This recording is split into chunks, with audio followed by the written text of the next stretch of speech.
আসসালামু আলাইকুম। তো আশা করি আমরা সবাই ভালো আছি। আজকে হলো তাপগতিবিদ্যার দ্বিতীয় ক্লাস, যেখানে এই টপিকগুলো নিয়ে আলোচনা করব। তো প্রথমে সমায়তন প্রক্রিয়া, অর্থাৎ আমাদের ইন্টার সিলেবাসে বা এইচএসসি সিলেবাসে যে চারটা তাপগতিক প্রসেস আছে তার মধ্যে দুইটা নিয়ে আজকে আলোচনা করব, সমায়তন প্রক্রিয়া এবং সমুদ্রা প্রক্রিয়া।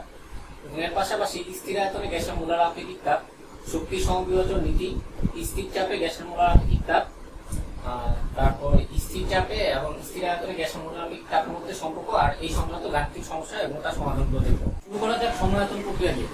সমায়তন প্রক্রিয়ার ক্ষেত্রে কি হবে, আমরা এমন একটা সিস্টেম নিব যেটা হলো আবদ্ধ পাত্র থাকবে এবং তার প্রয়োগে গ্যাস যখন অভ্যন্তরীণ শক্তিটা বৃদ্ধি পাবে তখন সিস্টেমের আয়তনটা বাড়বে না, অর্থাৎ সিস্টেমের কোনো প্রসারণ হবে না, সম্পূর্ণরূপে পাত্রটা আবদ্ধ থাকবে। ব্যাপারটা কিরকম, যদি এই একটা সিস্টেম নেই, এখানে একটা আবদ্ধ পাত্রে কিছু আদর্শ গ্যাস আছে। এখন এই আদর্শ গ্যাসের সিস্টেমে যদি আমি এখান থেকে তাপ প্রয়োগ করি ডেল কিউ পরিমাণ, তাহলে যেহেতু পাত্রটা আবদ্ধ এবং এটার প্রসারণ ক্ষমতা নেই, তাহলে তাপ প্রয়োগ করার পরও এই সিস্টেমের কোনো এক্সপেনশন হবে না, অর্থাৎ এর কোনো সম্প্রসারণ ঘটবে না। শুধুমাত্র এই তাপটা সিস্টেমের অণুগুলো, অর্থাৎ আদর্শ গ্যাসের অণুগুলোর অভ্যন্তরীণ শক্তি বৃদ্ধি করবে। অভ্যন্তরীণ শক্তি বৃদ্ধি করার কারণে এই পাত্রের দেয়ালের গায়ে চাপ বৃদ্ধি পাবে, কিন্তু যেহেতু আমার এটার প্রসারণ ক্ষমতা নেই বা এখানে কোনো পিস্টন লাগানো নেই, এই কারণে এটা আয়তনে কোনো পরিবর্তন হবে না।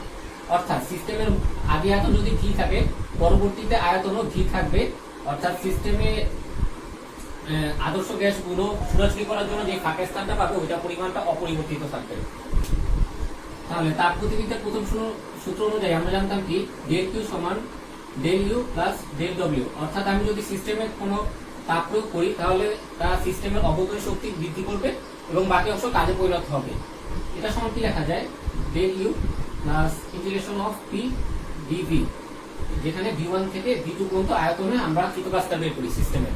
তাহলে এই ক্ষেত্রে কি আমার সমায়তন প্রক্রিয়ায় আয়তনে কোনো পরিবর্তন হবে না, তাহলে এই ক্ষেত্রে আমার কৃতকাজের মানটা শূন্য হবে, অর্থাৎ আমি যে পরিমাণ তাপ প্রয়োগ করবো তার সম্পূর্ণ অংশই অভ্যন্তরীণ শক্তি বৃদ্ধিতে সহায়তা করবে।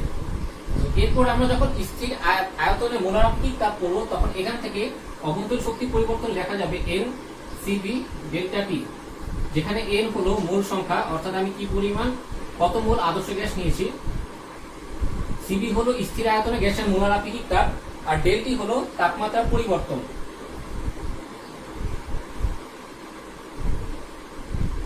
অর্থাৎ সিবি হলো স্থির আয়তনে গ্যাসের মোলার আপেক্ষিক তাপ আর ডেলটি হলো তাপমাত্রার পরিবর্তন। তাহলে এবার এটার গ্রাফটা কিরকম হবে সেই জিনিসটা দেখি। তাহলে এবার দেখি সমায়তন প্রক্রিয়া গ্রাফ। আমরা যে একটা পিভি গ্রাফ নেই, ওয়াই অক্ষে চাপ আর এক্স অক্ষে আয়তন, তাহলে এখানে আমরা আয়তনে কোনো পরিবর্তন পাবো না, অর্থাৎ ওয়াই অক্ষের একটা সমান্তরাল রেখা পাওয়া যাবে। তাহলে ঢাল কত হবে, ঢাল কি হবে ডিপি বাই ডিভি। তাহলে এখানে দেখো আমার আয়তনের পরিবর্তনটা শূন্য, তাহলে এই অংশটা যদি শূন্য হয় তাহলে এই পুরোটা অংশ কি টেন্ডস টু ইনফিনিটি, অর্থাৎ তাহলে এখানে ঢালের মানটা হবে ইনফিনিটি। তারপর দেখো এখানে যেহেতু আমার আয়তন কনস্ট্যান্ট থাকবে, সমায়তন প্রক্রিয়া আয়তন কনস্ট্যান্ট, তাহলে আমরা আদর্শ গ্যাসের সূত্র অনুসারে কি বলতে পারি, আয়তন যখন কনস্ট্যান্ট হয় তখন কি চাপ হলো তাপমাত্রার সমানুপাতিক পরিবর্তিত হয়, অর্থাৎ চাপ সমানুপাতিক কম তাপমাত্রা। তাহলে আমার যদি সিস্টেমের চাপ বৃদ্ধি পায় তাহলে আমার তাপমাত্রা বৃদ্ধি পাবে, আবার যদি সিস্টেমের চাপ হ্রাস পায় তাহলে আমার তাপমাত্রা হ্রাস পাবে। তো গাণিতিক সমস্যার সমাধানের সময় এই ছোটখাটো জিনিসগুলো খেয়াল করা লাগবে। এখন সমায়তন প্রক্রিয়া যদি একটা উদাহরণ বলা যায় বাস্তবে, যেমন আমরা যে প্রেসার কুকারে রান্না করি ওইখানে কি হয়, আমার পাত্রের আয়তন কিন্তু বৃদ্ধি পাচ্ছে না, তো ওইখানে হলো আর কি আমার প্রেসারটা বৃদ্ধি পায়, প্রেসার বৃদ্ধি পাওয়ার কারণে আমার তাপমাত্রাটা বৃদ্ধি পায়, এই কারণে দুইটা মিলিত রূপ হিসেবে তাড়াতাড়ি রান্না করা যায় প্রেসার কুকারে। তো সমায়তন প্রক্রিয়ার একটা বাস্তব উদাহরণ হলো প্রেসার কুকারে রান্না করা। তো এবার আমরা যাব স্থির আয়তনে গ্যাসের মোলার আপেক্ষিক তাপে। স্থির আয়তনে গ্যাসের মোলার আপেক্ষিক তাপ বা সিবি। স্থির আয়তনে গ্যাসের মোলার আপেক্ষিক তাপ হলো স্থির আয়তনে আমি যদি কোনো আদর্শ গ্যাসের তাপমাত্রা 1 কেলভিন বৃদ্ধি করতে চাই তাহলে আমার যে পরিমাণ তাপ সিস্টেমে প্রয়োগ করতে হবে তাকে বলতেছি আমি স্থির আয়তনে গ্যাসের মোলার আপেক্ষিক তাপ। এখন যদি স্থির আয়তন না হয়, যে কোনো প্রক্রিয়ার জন্য হয়, তাহলে সেটা হবে নরমালি গ্যাসের মোলার আপেক্ষিক তাপ। তো সেটা কি হবে, কোন গ্যাসের তাপমাত্রা 1 কেলভিন বৃদ্ধি করার জন্য আমার সিস্টেমে যে পরিমাণ তাপ প্রয়োগ করতে হচ্ছে সেটাকে বলবো আমরা গ্যাসের মোলার আপেক্ষিক তাপ। এখানে যেহেতু আমরা স্থির আয়তন নিয়ে কাজ করছি, এই কারণে হলো আয়তনটা স্থির রেখে গ্যাসের মোলার আপেক্ষিক তাপটা নির্ণয় করতেছি। তাহলে এটার ফর্মুলাটা কি বলা যায়, সিবি সমান del Q by n delta T. অর্থাৎ স্থির আয়তনে 1 মোল গ্যাসের তাপমাত্রা 1 কেলভিন বৃদ্ধি করার জন্য আমার যে পরিমাণ তাপ প্রয়োগ করতে হবে সেটাই হলো স্থির আয়তনে গ্যাসের মোল আপেক্ষিক তাপ। তাহলে এখান থেকে কি রাখা যায়, ডেল কিউ সমান এনসিবি ডেল টি। তাহলে আমরা একটু আগে তাপগতিবিদ্যার প্রথম সূত্র অনুসারে দেখছিলাম স্থির আয়তনের জন্য ডেল কিউ সমান ডেল ইউ হয়, অর্থাৎ যে পরিমাণ তাপ সিস্টেম প্রয়োগ করবো তার সম্পূর্ণটাই অভ্যন্তরীণ শক্তি বৃদ্ধিতে ব্যয় হবে। তাহলে এটা সমান কি রাখা যায়, এনসিবি ডেল্টা টি। তাহলে এখানে একটা জিনিস দেখার বিষয় হলো যে আমার অভ্যন্তরীণ শক্তির পরিবর্তন শুধুমাত্র তাপমাত্রা পরিবর্তনের সাথে নির্ভর করে, কারণ এই জিনিসটা আমার কনস্ট্যান্ট থাকবে। যেহেতু আবদ্ধ পাত্রে গ্যাস নিব, তো গ্যাস হলো পাত্রের বাইরে বেরোতে পারবে না, এই জিনিসটাও কনস্ট্যান্ট, শুধুমাত্র আমার তাপমাত্রা পরিবর্তন হচ্ছে। তাহলে অভ্যন্তরীণ শক্তি পরিবর্তন যেহেতু শুধুমাত্র তাপমাত্রার পরিবর্তনের উপর নির্ভর করে, তাহলে আমার যে কোনো প্রক্রিয়ার ক্ষেত্রে অভ্যন্তরীণ শক্তি পরিবর্তনের ফর্মুলাটা এটাই হবে। তো সেটা সমচাপ প্রক্রিয়া হোক, সমায়তন প্রক্রিয়া হোক, সমষ্ণ প্রক্রিয়া হোক, অথবা রুদ্রতাপীয় প্রক্রিয়া হোক, অথবা বিভিন্ন মিশ্র প্রক্রিয়া হোক না কেন, সবসময় অভ্যন্তরীণ শক্তি পরিবর্তনের ফর্মুলাটা এটা হবে। আর এখান থেকে সিবি এর বদলে আরেকটা জিনিস লেখা যায়, এন হলো F/2 আর ডেল টি। অর্থাৎ এই ক্ষেত্রে সিবি সমান F/2 আর। এই জিনিসটা আসে শক্তি সমবিভাজন নীতি থেকে। তো শক্তি সমবিভাজন নীতি হলো প্রথম পত্রে ছিল দশম অধ্যায়, তো এইবার শক্তি সমবিভাজন নীতি থেকে এই জিনিসটা কিভাবে আসে সেটা একটু দেখি।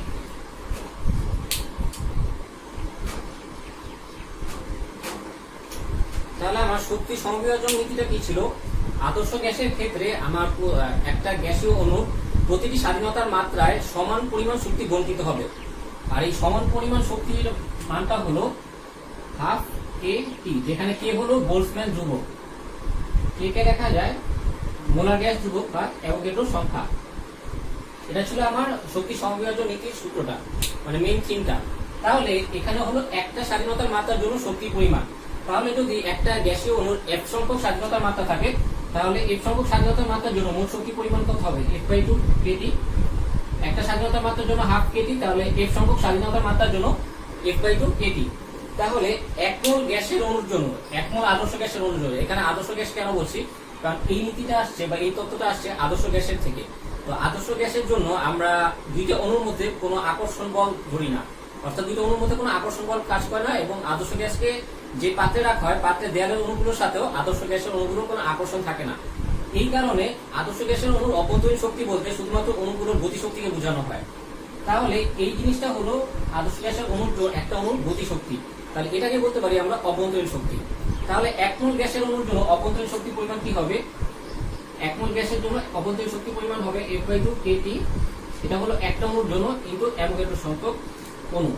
তাহলে এই টোটাল হলো 1 মোল গ্যাসের জন্য আমার অভ্যন্তরীণ শক্তি। তাহলে এটাকে লেখা যায় F/2 RT, কারণ K ইনটু N এর সমান R, মোলার গ্যাস ধ্রুবক। তাহলে এখান থেকে অভ্যন্তরীণ শক্তি U সমান কি লেখা যায়, F/2 RT। তাহলে এবার আমরা আগে জেনেছিলাম কি সিবি সমান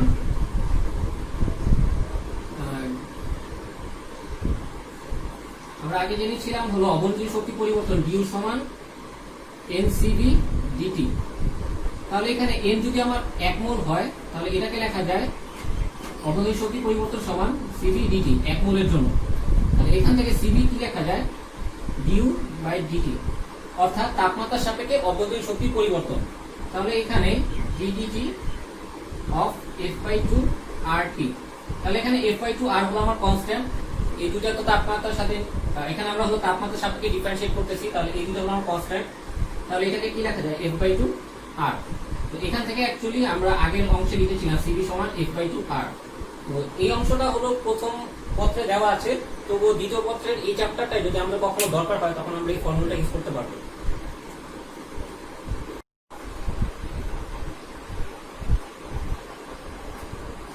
এবার আমরা দেখবো সমচাপ প্রক্রিয়া, অর্থাৎ আমি সিস্টেমটাকে এমন ভাবে তৈরি করব যে আমার সিস্টেমের চাপটা বৃদ্ধি পাবে না।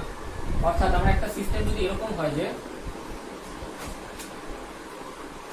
এই একটা পাত্রে আমার গ্যাস আছে এবং এই পাত্রের গায়ে একটা সিলিন্ডার রাখা আছে, আমি যখন পাত্রে তাপ প্রয়োগ করবো ডেলকিউ পরিমাণ, আদর্শ গ্যাসের অণুগুলোর অভ্যন্তরীণ শক্তি বৃদ্ধি পাবে, তাই তো। অভ্যন্তরীণ শক্তি বৃদ্ধি পাওয়ার সাথে সাথে এখানে চাপটাও বাড়তে থাকবে। কিন্তু পিস্টনটা যদি এমন হয় যে এখানে চাপ একটু বাড়তেছে, সাথে সাথে পিস্টনটা একটু উপরে উঠতেছে, অথবা আমরা এদিক থেকে কোনো ভর দিয়ে এই চাপটাকে, এক্সট্রা চাপটাকে ব্যালেন্স করে দিচ্ছি, তাহলে আলটিমেটলি সিস্টেমের চাপটা আর বৃদ্ধি পাবে না। অর্থাৎ সিস্টেম থেকে আমরা কোনো এক্সট্রা চাপটা পাবো না। যে পরিমাণ চাপ নিয়ে সিস্টেমটা শুরু করেছিলাম তার প্রয়োগ করার পরও সিস্টেমের চাপটা একই দেখতে পাবো। তো সেই প্রক্রিয়াটাকে বলতেছি আমরা সমচাপ প্রক্রিয়া। এখন সমচাপ প্রক্রিয়ার ক্ষেত্রে গ্রাফটা কেমন হবে, সময় প্রসেসের ক্ষেত্রে আমার চাপটা কনস্ট্যান্ট থাকবে কিন্তু আমার আয়তন বৃদ্ধি পেতে পারবে, তাই তো? এখান থেকে এর ঢালটাকে কি বলা যায়, ডিপি বাই ডিভি। আমার চাপের কোনো চেঞ্জ হবে না, তাহলে এই জিনিসটা আমার শূন্য হবে, তাহলে ক্ষেত্রে ঢালের মানটাও কি শূন্য হবে আমার। তাহলে এবার দেখি তাপ গতিবিদ্যার প্রথম সূত্রে সমচাপ প্রক্রিয়াটা কিরকম হবে। তাহলে আমরা তাপ গতিবিদ্যার প্রথম সূত্র থেকে জানি কি, ডেল কিউ সমান del U plus del W. তাহলে এখান থেকে লেখা যায় del U plus integration of P d V, কারণ এখানে আমার চাপ কনস্ট্যান্ট, আর আয়তন ভি1 থেকে ভি2 তে যাব। এখানে যদি আয়তন ভি1 হয়, তাহলে এখানে যদি আয়তন ভি2 হয়, তাহলে এতটুকুর মধ্যে যদি আমরা ইন্টিগ্রেশন করি বা এতটুকু দ্বারা আবদ্ধ ক্ষেত্রের ক্ষেত্রফলটাই হবে আমার কৃত কাজের মান। তাহলে এটাকে আরেকটি এক্সটেন্ড করে লেখা যায় ডেল কিউর বদলে এনসিপি ডেল টি, আর ডেল ইউ সূত্রটা আমরা এখন জানি কি এনসিভি ডেল টি। এটা যে কোনো প্রসেসের জন্য প্রযোজ্য, plus integration of P dV V one থেকে ভি2। তাহলে এই অংশটা আসছে স্থির চাপে গ্যাসের মোলার আপেক্ষিক তাপ থেকে। তো এই সূত্রটা আমাদের প্রায় কাজে লাগে। এটা ব্যাখ্যা এখন আমি দিচ্ছি, এতটুকু আমরা মার্ক করে রাখি। জিনিস বলা যায় সেটা হলো যে সমচাপ প্রক্রিয়ার ক্ষেত্রে যেহেতু আমার চাপ কনস্ট্যান্ট থাকে এবং এখানে আমরা আদর্শ গ্যাস নিয়ে কাজ করব, তাহলে কি আদর্শ গ্যাসের সূত্র অনুসারে আমরা কি জানি, চাপ যদি কনস্ট্যান্ট হয় তাহলে আয়ন সমানুপাতিক তাপমাত্রা, তাই তো? তাহলে এখান থেকে লেখা যায় v1 বাই t1 সমান v2 বাই t2। এই অংশগুলো আমাদের গাণিতিক সমস্যার সমাধানের জন্য দরকার হবে। আর এখানে যেহেতু আদর্শ গ্যাস, এই জন্য আদর্শ গ্যাসের সূত্রগুলো ইউজ করা যাবে। তাহলে এবার আমরা স্থির চাপে গ্যাসের মোলার আপেক্ষিক তাপ নিয়ে আলোচনা করব।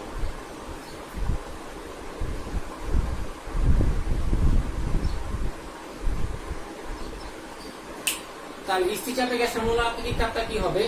স্থির চাপে কোনো গ্যাসের এক মোল আদর্শ গ্যাসের তাপমাত্রা যদি 1 কেলভিন বৃদ্ধি করতে চাই, তাহলে আমার সিস্টেমে যে পরিমাণ তাপ প্রয়োগ করতে হবে তাকে বলতেছি স্থির চাপে গ্যাসের মোলার আপেক্ষিক তাপ।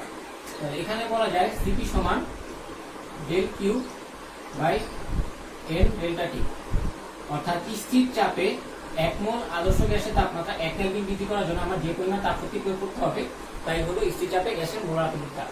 এখন স্থির চাপে গ্যাসের মোলার আপেক্ষিক তাপ আর স্থির আয়তনে গ্যাসের মোলার আপেক্ষিক তাপের মধ্যে একটা সম্পর্ক আছে যেটাকে মেয়র্স ফর্মুলা বলে। এখন আমরা সেই সম্পর্কটা দেখি।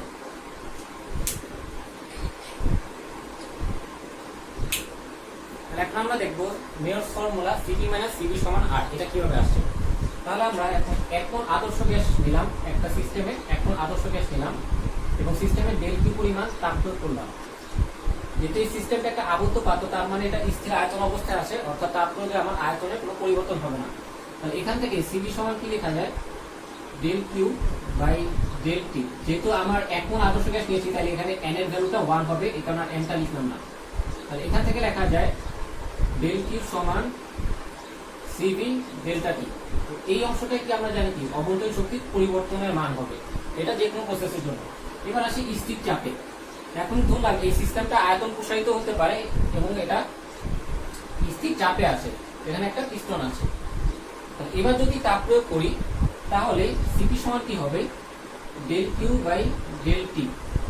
এখানে ডেল কিউ সমান কি লেখা যায়, সিপি ডেল্টা টি।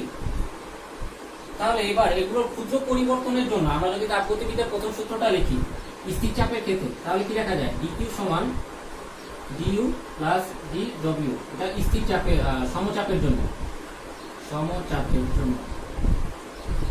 তাহলে ডিকিউ বদলে কি লেখা যায়, সিপি ডিটি, সিপি ডিটি সমান ডিইউ বদলে কি লেখা যায়, সিবি ডিটি প্লাস ডিডব্লিউ বদলে আমরা কি জানি, পিডিভি, যেহেতু এটা ক্ষুদ্র আয়তনের প্রসারের জন্য কৃত কাজ।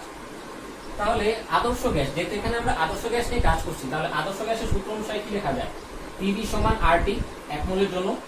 তাহলে এটাকে যদি আমরা আংশিক অন্তরীকরণ করি বা পার্শিয়াল ডিফারেন্সিয়েশন করি, তাহলে এখান থেকে লেখা যায় প্রথমে চাপ কনস্ট্যান্ট আয়তনের পরিবর্তন ডিবি প্লাস তারপর আয়তন কনস্ট্যান্ট চাপের পরিবর্তন ডিপি সমান আর, যেহেতু মোলার গ্যাস দুটো এটা এমনিতেই কনস্ট্যান্ট, আর তাপমাত্রার পরিবর্তন কি ডিটি। তাহলে দেখো যেহেতু আমরা এখানে সমচাপ নিয়ে কাজ করছি তার মানে আমার চাপের পরিবর্তন হবে না, তাহলে ডিপি সমান কি হবে, 0। তাহলে এই টার্মটা চলে যায়। এখান থেকে লেখা যায় পিডিবি সমান আরডিটি।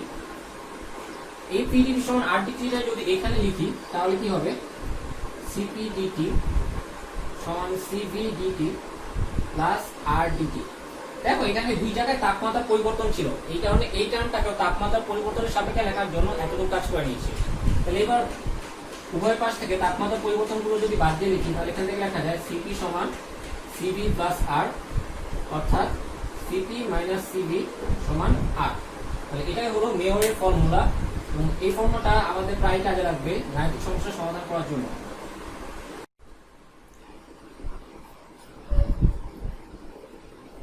এবার আমরা প্রথম সমস্যাটা দেখি। এক মোল দ্বিপরমাণু বিশিষ্ট আদর্শ গ্যাসে এই চিত্রের প্রক্রিয়াটি সম্পন্ন করা হয়েছে, যেখানে এ থেকে বি, বি থেকে সি এবং সি থেকে এতে একটা চক্রীয় প্রসেস সম্পন্ন করা হয়েছে। আর এটা হলো একটা চাপ বনাম আয়তন গ্রাফ, যেখানে প্রত্যেকটা বিন্দুর জন্য বা তাপীয় অবস্থার জন্য তাপমাত্রাটা দেওয়া আছে। এতে হলো তাপমাত্রা 400 কেলভিন, বিতে 800 কেলভিন, সিতে 600 কেলভিন।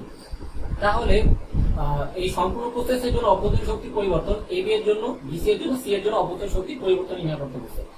তাহলে আমরা জানি কি অভ্যন্তরীণ শক্তি পরিবর্তন শুধুমাত্র অবস্থা, এক তাপীয় অবস্থা থেকে আরেক তাপীয় অবস্থার উপর নির্ভর করে, আমরা কোন প্রসেসে যাচ্ছি তার উপর নির্ভর করে না। তাহলে একটা চক্রীয় প্রসেসে আমরা যেখান থেকে শুরু করেছিলাম এবং প্রসেস সম্পূর্ণ করে সেই জায়গাতেই ফিরে আসছি, তাহলে একটা চক্রীয় প্রসেসের অভ্যন্তরীণ শক্তি পরিবর্তন সবসময় শূন্য হবে, কারণ এখানে আমরা শেষ অবস্থা আর প্রাথমিক অবস্থাটা একই। তাহলে ডেল ইউ অফ এপিসিএ অর্থাৎ সম্পূর্ণ চক্রীয় প্রসেসের জন্য অভ্যন্তরীণ শক্তি পরিবর্তন হবে কি, এই বিন্দুতে যে অভ্যন্তরীণ শক্তি ছিল মাইনাস, আবার যেহেতু আমরা এই বিন্দুতে ফিরে আসছি এটাতে অভ্যন্তরীণ শক্তি ছিল, তাই তো, এখান থেকে লেখা যায় 0। তারপর আমরা আসি এবি প্রক্রিয়ার জন্য অভ্যন্তরীণ শক্তি পরিবর্তন, ডেল ইউ অফ এবি। তাহলে দেখো এই প্রক্রিয়াটা একটা সমায়তন প্রক্রিয়া, কিন্তু আমরা জানি কি অভ্যন্তরীণ শক্তি পরিবর্তনের ফর্মুলা থেকে অভ্যন্তরীণ শক্তি পরিবর্তন শুধুমাত্র তাপমাত্রার উপর নির্ভর করে, কোন প্রসেসে যাচ্ছি তার উপর নির্ভর করে না। তাহলে এখানে হলো আমার তাপমাত্রা দেওয়া আছে এবং বলছে কি এটা দ্বিপরমাণু বিশিষ্ট আদর্শ গ্যাস।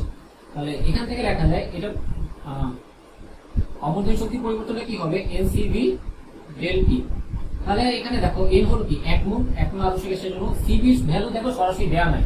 তাহলে যেহেতু দ্বিপরমাণু বিশিষ্ট গ্যাস বলেছে, তাহলে এটার বদলে কি লেখা যায় F/2R into T2 minus T1। এটা T2 মাইনাস T1 না লিখে TB মাইনাস T লিখি। তাহলে যেহেতু দ্বিপরমাণু বিশিষ্ট গ্যাস তার স্বাধীনতার মাত্রা কত হবে 5/2R ইনটু তাপমাত্রা পরিবর্তন কত 800 মাইনাস 400, 800 মাইনাস 400। তাহলে এখান থেকে কত লেখা যায় প্লাস 1000 আর। এখানে আর আমি আর এর ভ্যালুটা বসাচ্ছি না, এখানে আর এর ভ্যালু কত হবে 8.3 জুল পার মোল পার কেলভিন। তাহলে এখান থেকে আমরা অভ্যন্তরীণ শক্তি পরিবর্তন প্লাস 1000 আর এত জুল পাচ্ছি। তাহলে এবার আমরা পরবর্তী অংশে যাই, অভ্যন্তরীণ শক্তি পরিবর্তন বিসি প্রক্রিয়াতে। তাহলে ডেল ইউ অফ বিসি, তাহলে এখানে কি হবে সেম সূত্র হবে সব জায়গায়। তাহলে এক মোলের জন্য F/2R স্থির আয়তন গ্যাসের মোলারিক তাপ ইনটু সি বিন্দুতে সি অবস্থায় হলো তাপমাত্রা 600 কেলভিন, এখানে হলো 800 কেলভিন, তাহলে 600 মাইনাস 800। তাহলে এখান থেকে কত লেখা যাচ্ছে, এফ এর ভ্যালু এখানে 5, তাহলে মাইনাস 500 আপ। তাহলে এই ক্ষেত্রে কি আমার অভ্যন্তরীণ শক্তিটা হ্রাস পাচ্ছে সিস্টেমে। তাহলে এবার আমরা পরবর্তী অংশে যাই, সি এ প্রক্রিয়ায় অভ্যন্তরীণ শক্তির পরিবর্তন। এখানে কি লেখা যায় 1 ইনটু 5/2R ইনটু তাপমাত্রা পরিবর্তনটা কি হবে 400 মাইনাস 600, তাহলে 400 মাইনাস 600। তাহলে এটার ভ্যালু কত আসতেছে মাইনাস 500R। তাহলে এবার দেখো এই তিনটা যদি আমরা যোগ করি তাহলে অটোমেটিক শূন্য আসবে। তো এর জন্য হলো চক্রীয় প্রক্রিয়ায় অভ্যন্তরীণ শক্তি পরিবর্তন শূন্য হয় কেন, কারণ আমরা যে অবস্থা থেকে শুরু করছি আবার ঘুরে ফিরে সেই অবস্থায় আসতেছি। তাহলে এটা অভ্যন্তরীণ শক্তি পরিবর্তন যেহেতু অবস্থার উপর নির্ভরশীল, এই কারণে চক্রীয় প্রক্রিয়ার ক্ষেত্রে সবসময় অভ্যন্তরীণ শক্তি পরিবর্তনটা শূন্য হবে। এটা হলো আমরা জানি, খেয়াল রাখি, এটা এমসিকিউর জন্য ইম্পর্টেন্ট আর কি।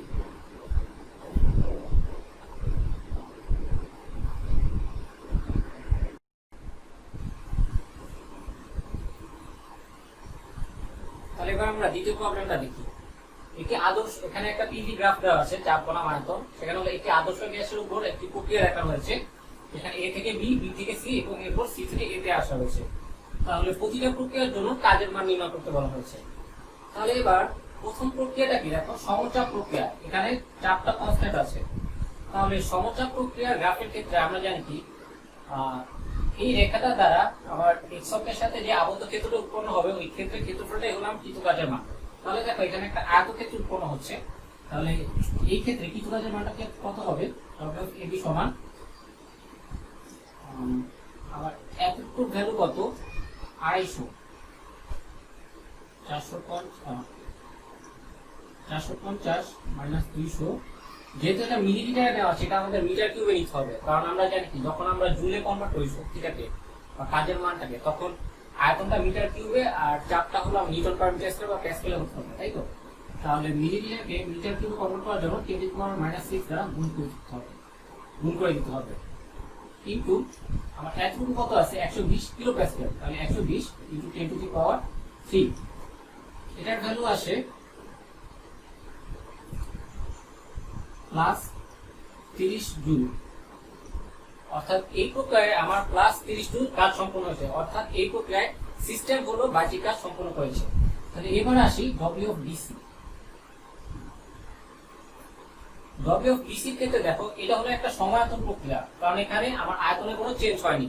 তাহলে সমায়তন প্রক্রিয়ার ক্ষেত্রে আমরা জানি কি কৃত কাজের মান 0 হবে, সিস্টেম কোনো কাজ করবে না। তাহলে এই ক্ষেত্রে আমার কৃত কাজের মান 0 জুল। তার পরবর্তীতে আসি ডব্লিউ অফ সিএ।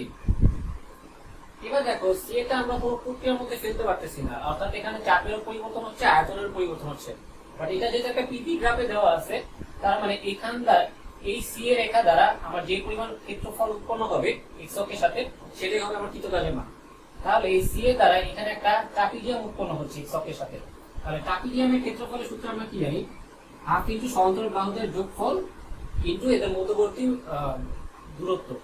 তাহলে এখানে সমান্তরাল বাহুদের কত আছে 120 প্লাস 200 যেহেতু কিলো প্যাসকেল ইন্টু 10⁻3 ইন্টু এদের মধ্যবর্তী দূরত্ব কত 250 মিলিমিটার, তাহলে 250 10⁻⁻6 মিটার কিউব।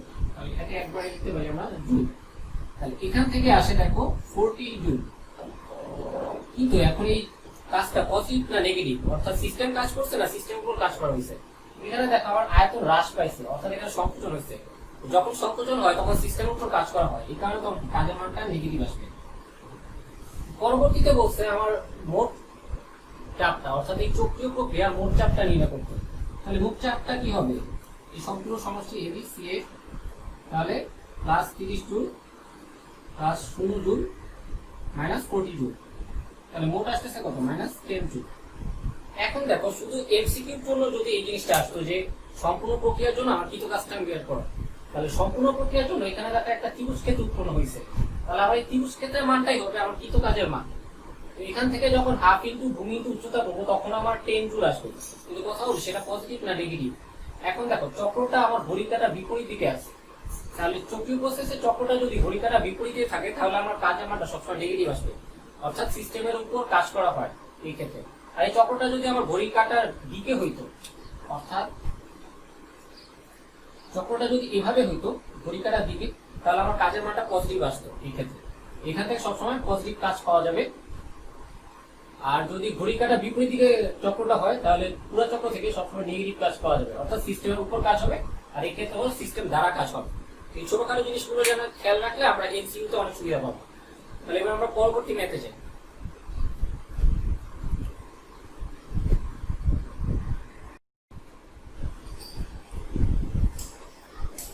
আচ্ছা, তাহলে এবার আমরা তৃতীয় প্রবলেমটা শুরু করি। এখানে বলা আছে একটি আদর্শ গ্যাসের, এখানে কিছু জিনিস আমি মার্ক করবো। একটা হলো কি আদর্শ গ্যাস বলে দিচ্ছে, আদর্শ গ্যাসের স্থির চাপে মোলার হিট তাপ, অর্থাৎ সিপি এর ভ্যালুটা হলো 5R/2। গ্যাসটি 0.0083 মিটার কিউব আয়তন বিশিষ্ট আবদ্ধ পাত্রে। তাহলে এখানে দেখো যেহেতু আবদ্ধ পাত্রে বসে, তার মানে সিস্টেমটা কি সমায়তনে আছে, অর্থাৎ তাপ প্রয়োগ করলে এর কোনো আয়তনের পরিবর্তন হবে না। আবদ্ধ পাত্রে 300 কেলভিন তাপমাত্রায় ও 1.6 × 10⁻6 নিউটন/মিটার স্কয়ার চাপে রাখা হলো। সিস্টেমে 2.49 × 10⁻4 জুল তাপ শক্তি প্রদান করা হয়েছে। অর্থাৎ এই হলো আমার সম্পূর্ণ সিস্টেম আবদ্ধ পাত্রে, যার আয়তন, চাপ আর তাপমাত্রা দেওয়া আছে। এরপর সিস্টেমে এতটুকু তাপ শক্তি প্রয়োগ করা হয়েছে। তাহলে সিস্টেমের পরিবর্তিত তাপমাত্রা চাপ নির্ণয় করো। যেহেতু এখানে আবদ্ধ পাত্র, তাহলে সিস্টেমে যে পরিমাণ তাপ শক্তি দিব সম্পূর্ণটা এর অভ্যন্তরীণ শক্তির ভিত্তিতে ব্যয় হবে, অর্থাৎ সিস্টেম কোনো বাহ্যিক কাজ করতে পারবে না। এবং এর আয়তনটা ফিক্স থাকবে, তাহলে কি এটা চাপ আর তাপমাত্রাটা পরিবর্তন হবে, তাহলে পরিবর্তিত চাপ আর তাপমাত্রাটাই বের করতে বলছে। তাহলে দেখো যেহেতু এটা সময়তন প্রক্রিয়া এবং আমরা জানি সময়তন প্রক্রিয়ায় ডেল কিউ কি, অর্থাৎ যে পরিমাণ তাপ শক্তি প্রয়োগ করবো সম্পূর্ণটাই অভ্যন্তরীণ শক্তি বৃদ্ধিতে ব্যয় হবে। আর এই অভ্যন্তরীণ শক্তি পরিবর্তনের সূত্রটা কি, এনসিভি ডেল টি। তাহলে এখানে দেখো কত মোল গ্যাস নেওয়া হয়েছে, আদর্শ গ্যাস নেওয়া হচ্ছে তাও বলে দেওয়া নাই, মোলার স্থির আয়তনে মোলার আপেক্ষিক তাপ দেওয়া নাই, কিন্তু স্থির চাপে মোলার আপেক্ষিক তাপ দেওয়া আছে। তাহলে মেয়রের সূত্র থেকে এই অংশটা আগে আমরা বের করতে পারবো। তাহলে আমরা জানি কি সিপি মাইনাস সিপি সমান আর, তাহলে সিপি সমান কত হবে, সিপি মাইনাস আর, অর্থাৎ 5/2 আর মাইনাস আর সমান 3/2 আর। তাহলে আমরা সিপি এর ভ্যালু পাচ্ছি 3/2 আর। আর আমার প্রদত্ত তাপ শক্তির পরিমাণ কত, 2.49 into 10 to the power 4 joule into 10 to the power 4। তারপর আমরা তাপমাত্রা পরিবর্তনটা এখনো জানি না, এটা বের করব। আর মোট সংখ্যাটা কিভাবে বের করবো, দেখো এখানে যেহেতু আদর্শ গ্যাস বলে দিছে, তাহলে আমরা আদর্শ গ্যাসের সমীকরণ অনুসারে কি বলতে পারি, পিভি সমান এনআরটি। তাহলে দেখো এখানে আমার চাপ দেওয়া আছে, তাপমাত্রা দেওয়া আছে, আয়তন দেওয়া আছে, আর এর ভ্যালুটা আমরা জানি। এখান থেকে এন সমান কি লেখা যায়, পিভি বাই আরটি। তাহলে এখানে যদি এই চাপ, তারপর এই আয়তন, এই তাপমাত্রা আর আর সমান 8.3 ইনপুট করি আমরা এই ভ্যালুগুলো, তাহলে মোল সংখ্যাটার মান আসবে 16/3 মোল। তাহলে এখান থেকে আমরা লিখতে পারি 16/3 এত মোল ইনটু সি এর ভ্যালু এত ইনটু তাপমাত্রার পরিবর্তন। তাহলে এখান থেকে আমরা তাপমাত্রার পরিবর্তনটা বের করতে পারি। এখান থেকে তাপমাত্রার পরিবর্তন ডেলটি সমান আসে 375 কেলভিন। 375 কেলভিন। তাহলে এবার দেখো আমার প্রথমে তাপমাত্রা ছিল 300 কেলভিন, তাপমাত্রা বৃদ্ধি পেয়েছে 375 কেলভিন। তাহলে আমার পরিবর্তিত তাপমাত্রা T2 সমান কি হবে, T1 প্লাস ডেলটি। দেখো এখন এখানে তাপমাত্রা বৃদ্ধি যে পাবে এটা কি আর বুঝবো, যেটা আমার কোনো বাহ্যিক কাজ সম্পন্ন হবে না, তাহলে আমার প্রদত্ত তাপ শক্তি সম্পূর্ণ অভ্যন্তরীণ শক্তি বৃদ্ধি করবে। আর আমরা জানি কি অভ্যন্তরীণ শক্তি পরিবর্তন তাপমাত্রা পরিবর্তনের সমানুপাতিক। তাহলে আমার অভ্যন্তরীণ শক্তি যদি বৃদ্ধি পায় তাপমাত্রা অবশ্যই বৃদ্ধি পাবে, এই কারণে এখানে যোগ হচ্ছে। তাহলে এটা সময় কি লেখা যায়, টোটাল আসবে 300 প্লাস 375 সমান 675 কেলভিন। তাহলে আমরা পরিবর্তিত তাপমাত্রা পেলাম 675 কেলভিন। এবার হলো পরিবর্তিত চাপ। তাহলে দেখো এখানে যেহেতু আমার আয়তনটা কনস্ট্যান্ট এবং এটা আদর্শ গ্যাস, তাহলে আদর্শ গ্যাসের ক্ষেত্রে যদি আমার আয়তন কনস্ট্যান্ট হয় তখন কি হয়, P সমানুপাতিক কি হয়। তাহলে এখান থেকে কি লেখা যায়, P1/T1 সমান P2/T2। আদর্শ গ্যাস হওয়ার জন্য এটা লিখতে পারছি। আর যেহেতু আমার আয়তন কনস্ট্যান্ট, যেহেতু V কনস্ট্যান্ট, Vটা কনস্ট্যান্ট, তাহলে এখান থেকে P2 সমান কি লেখা যায়, T2/T1 ইনটু T1। তাহলে এখানে T2 তারপর T1 আর T1 এর ভ্যালু যদি আমরা বসাই, তাহলে এখান থেকে পরিবর্তিত চাপটা বের হবে 3.6 into 10 to the power 6 newton per metre square. ঠিক আছে, এটা ছিল একটা সময়তন প্রক্রিয়ার গাণিতিক সমস্যা। এরপরে আমরা এখন সমচাপ প্রক্রিয়ার গাণিতিক সমস্যাটা দেখব।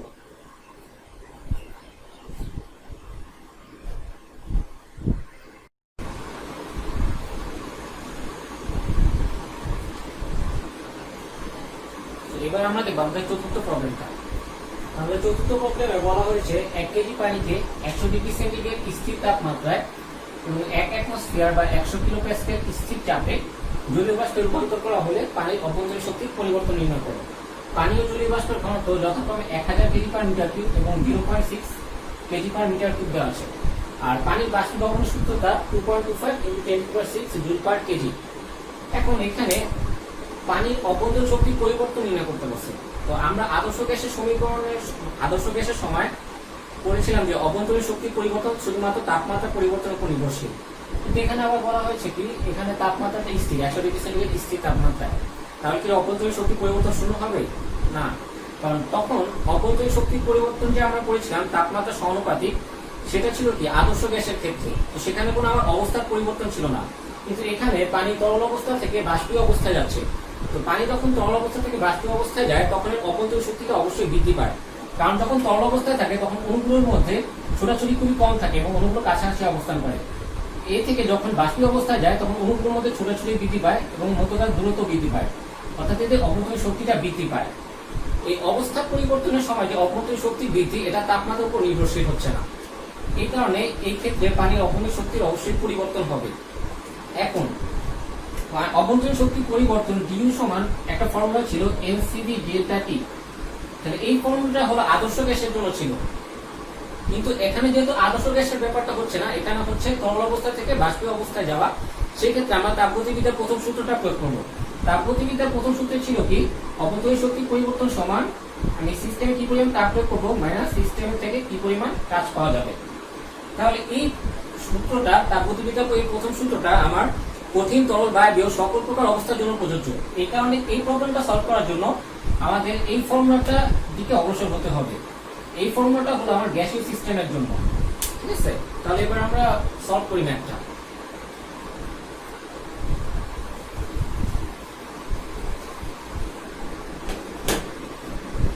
এখন দেখো এখানে 1 কেজি পানির হলো ঘনত্ব 1000 কেজি পার মিটার কিউব, বাষ্পের ঘনত্ব 0.6 কেজি পার মিটার কিউব। তাহলে পানি যখন বাষ্পে পরিণত হবে অবশ্যই আয়তনটা বৃদ্ধি পাবে। আয়তন বৃদ্ধি পাওয়ার কারণে আমার ঘনত্বটা কমে যাচ্ছে।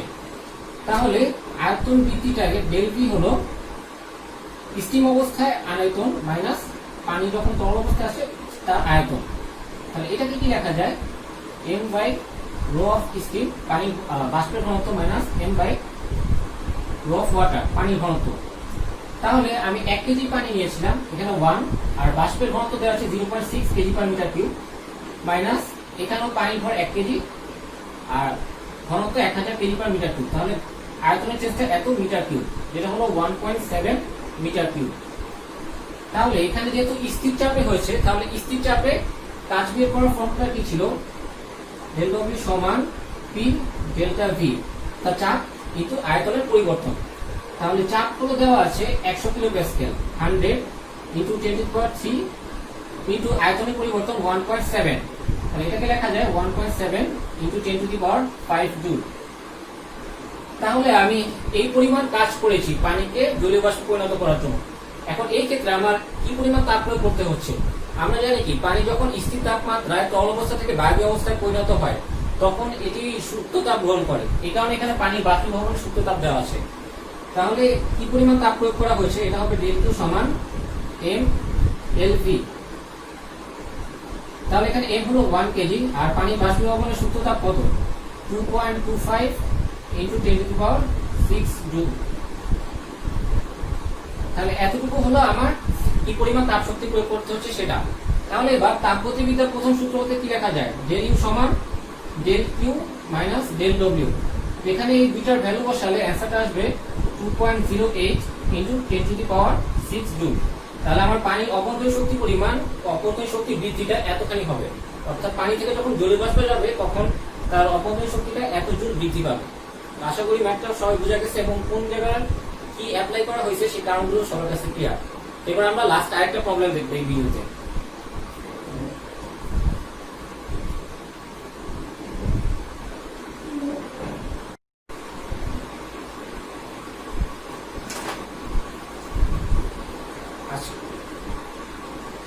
এবার আমরা 5 নম্বর ম্যাথ শেষ ম্যাথটি দেখি আজকের ভিডিও। এখানে বলছে একটি তাপগতীয় প্রক্রিয়ায় এক পরমাণু বিশিষ্ট গ্যাসের চাপ 4 × 10⁵ নিউটন পার মিটার স্কয়ার হতে 8 × 10⁵ নিউটন পার মিটার স্কয়ার উন্নীত হয়। আয়তন 0.2 মিটার কিউব হতে 0.5 মিটার কিউব উন্নীত হয়। তাহলে এটা গ্রাফটা পাশে দেওয়া আছে, 4 থেকে 8 এ গেছে, আয়তন 0.2 হতে 0.5 এ গেছে এক মোল গ্যাসের জন্য। আর প্রক্রিয়াটা এরকম। এখন দেখো আমরা আজকের ভিডিওতে সমচাপ প্রক্রিয়া দেখেছি, সম আয়তন প্রক্রিয়া দেখেছি, কিন্তু এই গ্রাফটা কোনো প্রক্রিয়ার মধ্যে পড়তেছে না। এখানে চাপও কনস্ট্যান্ট না, আয়তনও কনস্ট্যান্ট না। আবার গ্যাসের সূত্র অনুসারে আমরা জানি কি, চাপ আর আয়তন হলো একে অপরের ব্যস্তানুপাতিকে পরিবর্তিত হয়। অর্থাৎ ছিল কি, P সমানুপাতিক 1/v। অর্থাৎ আমার যদি চাপ বৃদ্ধি পায় আয়তন হ্রাস পাবে, আবার যদি আয়তন বৃদ্ধি পায় তাহলে হলো আমার চাপ হ্রাস পাবে। কিন্তু দেখো এখানে চাপও বৃদ্ধি পাচ্ছে, আয়তনও বৃদ্ধি পাচ্ছে।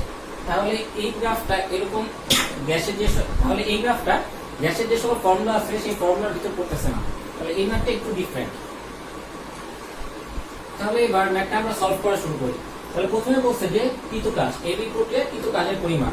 তাহলে আমরা জানি কি একটা পিভি গ্রাফ থেকে কোনো যদি একটা কার্ভ থাকে তাহলে ওই কার্ভের আন্ডারে যে ক্ষেত্রফলটা উৎপন্ন হবে সেই ক্ষেত্রফলটা হলো আমার কৃত কাজের মান। তাহলে এখানে একটা ট্রাপিজিয়াম উৎপন্ন হচ্ছে, তাহলে W অফ AB এটা সমান লিখতে পারি, ট্রাপিজিয়ামের সূত্র কি ছিল, হাফ ইনটু সমান্তরাল বাহুদ্বয়ের যোগফল। তাহলে এখানে সমান্তরাল বাহুদ্বয় কোনটা, 4 + 8 ইনটু 10⁵ এবং এদের মধ্যবর্তী দূরত্ব 0.3, তো 0.5 - 0.2 এত জুল, তাহলে এত জুল। তো এটা অ্যান্সার আসে 1.8 ইনটু 10⁵ জুল। তো এবার আমরা দেখি অভ্যন্তরীণ শক্তির পরিবর্তন বের করতে বলছে। তাহলে অভ্যন্তরীণ শক্তির পরিবর্তন আমরা জানি তাপমাত্রার চেঞ্জের সাথে নির্ভরশীল, যেহেতু এখানে একটি আদর্শ গ্যাস নেওয়া হয়েছে। তাহলে অভ্যন্তরীণ শক্তির পরিবর্তনের যে ফর্মুলাটা ছিল সেটা ছিল কি, del U সমান mCv ডেল্টা টি, তাই তো। তাহলে এখান থেকে যেটা আমরা 1 মোলের জন্য বের করব, তাহলে এখান থেকে del U সমান কি লেখা যায়, সিভির ভ্যালু কোনো সরাসরি আমরা দেয়া নাই, কিন্তু এখানে বলছে কি 1 পরমাণু বিশিষ্ট। তাহলে 1 পরমাণু বিশিষ্টর জন্য আমরা জানি কি স্বাধীনতার মাত্রা 3 হয়। তাহলে স্থির আয়তনে গ্যাসের মোলার আপেক্ষিক তাপের একটা সূত্র ছিল, যেটা ছিল কি F/2R, তাই তো। আর del Q এটা যা কি লিখতে পারি আমরা, T2 - T1। T হলো B তে তাপমাত্রা, T1 হলো A তে তাপমাত্রা। তাহলে এবার F/2 RT2 - RT1। এখন দেখো কোনটা তাপমাত্রা কিন্তু আমাদের দিয়ে দেওয়া নাই, তাহলে আমাকে তাপমাত্রাটা সামহাও বের করতে হবে। এখন এটা যেহেতু একটা আদর্শ গ্যাস, আদর্শ গ্যাসের সমীকরণ অনুযায়ী আমরা কি লিখতে পারি, PV = RT। এই ক্ষেত্রে কি সবগুলো আমার পরিবর্তনশীল, কোনটা কনস্ট্যান্ট নাই, চাপ এখানে পরিবর্তনশীল, আয়তন পরিবর্তনশীল, তাহলে আমার তাপমাত্রা অবশ্যই পরিবর্তিত হবে এবং এখানে R হলো কনস্ট্যান্ট। তাহলে এটা যদি P1 V1 হয়, তাহলে এটাকে T1 লেখা যায় RT1, আবার P2 V2 সমান RT2 লেখা যায়। তাহলে এখানে RT2 বদলে P2 V2 আর RT1 এর বদলে P1 V1 লিখতে পারি আমরা। তো এখানে লেখা যায় F/2 P2 V2 - P1 V1। এবার দেখো এখানে আমার P2 V2 এর ভ্যালু দেওয়া আছে, P1 V1 এর ভ্যালু গ্রাফে দেওয়া আছে। তাহলে এখান থেকে আমরা লিখতে পারি del U সমান 1 পরমাণু বিশিষ্ট গ্যাসের জন্য স্বাধীনতার মাত্রা কি 3, তাহলে 3/2 P2 দেওয়া আছে 8 ইনটু 10⁵ ইনটু V2 দেওয়া আছে 0.5 - 4 ইনটু 10⁵ ইনটু 0.2। তাহলে এখান থেকে অভ্যন্তরীণ শক্তির পরিবর্তনটা আসে 4.8 ইনটু 10⁵ জুল। আর এটা যেহেতু একটা পজিটিভ ভ্যালু আসতেছে, তার মানে এবি প্রক্রিয়ায় আমার অভ্যন্তরীণ শক্তিটা বৃদ্ধি পাচ্ছে। তাহলে এবার আমরা পরবর্তী অংশ del Q তে যাই। এটা ছিল আমার del W এর ভ্যালু, আর এটা হলো আমার del U এর ভ্যালু। তাহলে তাপগতিবিদ্যার প্রথম সূত্র অনুসারে আমরা কি লিখতে পারি, আমি সিস্টেমে কি পরিমাণ তাপ শক্তি প্রদান করব সেটা হলো আমার অভ্যন্তরীণ শক্তির পরিবর্তন প্লাস এই সিস্টেমটা যদি বাহ্যিক কাজ করতে পারে তাহলে ওই বাহ্যিক কাজের যোগফলের সমান। তাহলে del Q সমান কি হবে, 4.8 ইনটু 10⁵ প্লাস 1.8 ইনটু 10⁵ জুল। তাহলে এখান থেকে আসে আমার তাপ শক্তির পরিমাণ 6.6 ইনটু 10⁵ জুল। অর্থাৎ এই প্রক্রিয়াটি সম্পন্ন করতে আমার 6.6 ইনটু 10⁵ জুল পরিমাণ তাপ শক্তি সিস্টেমে প্রদান করা লাগছে। তাহলে আমরা তিনটা অ্যান্সার পেয়ে গেলাম এবং সবশেষে বলছে গ্যাসের মোলার আপেক্ষিক তাপ। এখন দেখো আমাদের বইতে একটা সংজ্ঞা দেওয়া ছিল, কোন গ্যাসের মোলার আপেক্ষিক তাপ বলতে গ্যাসটির 1 মোলের তাপ, আমাদের বইতে একটা সংজ্ঞা দেওয়া ছিল কোন গ্যাসের মোলার আপেক্ষিক তাপ হলো গ্যাসের 1 মোল গ্যাসের তাপমাত্রা 1 কেলভিন বৃদ্ধি করার জন্য যে পরিমাণ তাপ শক্তি প্রয়োগ করতে হয়। তারপরে স্থির চাপ এবং স্থির আয়তনে গ্যাসের মোলার আপেক্ষিক তাপ ছিল। তাহলে এখানে দেখো এটা কোনো স্থির চাপের ভিতরে পড়তেছে না, স্থির আয়তনের ভিতরে পড়তেছে না। তাহলে আমাদের নরমাল যে মোলার আপেক্ষিক তাপ ওই ফর্মুলা অনুযায়ী এটা কাজ করতে হবে। তাহলে 4 নাম্বার মোলার আপেক্ষিক তাপ C সমান কি ছিল, del Q by N del T। অর্থাৎ 1 মোল গ্যাসের তাপমাত্রা 1 কেলভিন বৃদ্ধি করার জন্য আমার কি পরিমাণ তাপ শক্তি প্রয়োগ করতে হবে। তাহলে এখানে আমরা del T এর ভ্যালু কিন্তু জানি না, কিন্তু আমাদের দেখো অভ্যন্তরীণ শক্তি বৃদ্ধি করার সময় del T এর ভ্যালু দরকার ছিল। তো এটাকে আমরা কি চাপ আর আয়তনের গুণফলে কনভার্ট করে নিয়েছি এই সূত্র থেকে, আদর্শ গ্যাসের সমীকরণ থেকে, PV সমান RT থেকে। তাহলে সিমিলারলি এই কাজটা করার জন্য আমার কি করা লাগবে, N যেহেতু 1 মোল, তাহলে এখানে R T T2 minus T1। দেখো এখানে কিন্তু আর ছিল না, তাহলে উপরে ব্যালেন্স করার জন্য আমার আরেকটা আর গুণ করে দেওয়া লাগবে, del Q ইনটু আর। তাহলে এবার এটার বদলে আমরা লিখতে পারি কি P2 V2 minus P1 V1 by del Q into R. তাহলে এবার আমরা দেখো সবগুলো ভ্যালু জানা আছে আমাদের, তাহলে এই ভ্যালুগুলো যদি আমরা বসাই তাহলে আসি C সমান del Q ছিল 6.6 into 10 to the power 5 joule, আর আর এর ভ্যালু কি 8.3, আর P2 V2 কি ছিল 8 into 10 to the power 5 into 0.5 minus 4 into 10 to the power 5 into 0.2। তাহলে এখান থেকে গ্যাসের মোলারিক তাপটা আসে 17.14 জুল পার মোল পার কেলভিন। তাহলে দেখো এই ম্যাথটা একটু ব্যতিক্রম, কিন্তু সবগুলো থিওরিটিক্যাল নলেজ আমাদের বইতে কিন্তু কভার করা আছে, কিন্তু এই রিলেটেড কোনো প্রবলেম দেওয়া নাই। তো কোশ্চেন যদি একটু ঠিকই করতে চায় তাহলে এরকম প্রবলেম দিতে পারে, যেখানে আমার সমচাপ প্রক্রিয়া সমায়তন প্রক্রিয়া কোনোটাই যাচ্ছে না, কিন্তু তারপরেও আমরা গ্রাফ থেকে কৃত কাজের মান, অবরোধের শক্তি পরিবর্তন, সিস্টেমে কি পরিমাণ তাপ প্রয়োগ করছি এবং গ্যাসের মোলারিক তাপ সবগুলো জিনিসই বের করতে পারছি এখান থেকে। তাহলে আজকের ভিডিওটি এই পর্যন্তই। এতক্ষণ সাথে থাকার জন্য সবাইকে অসংখ্য ধন্যবাদ।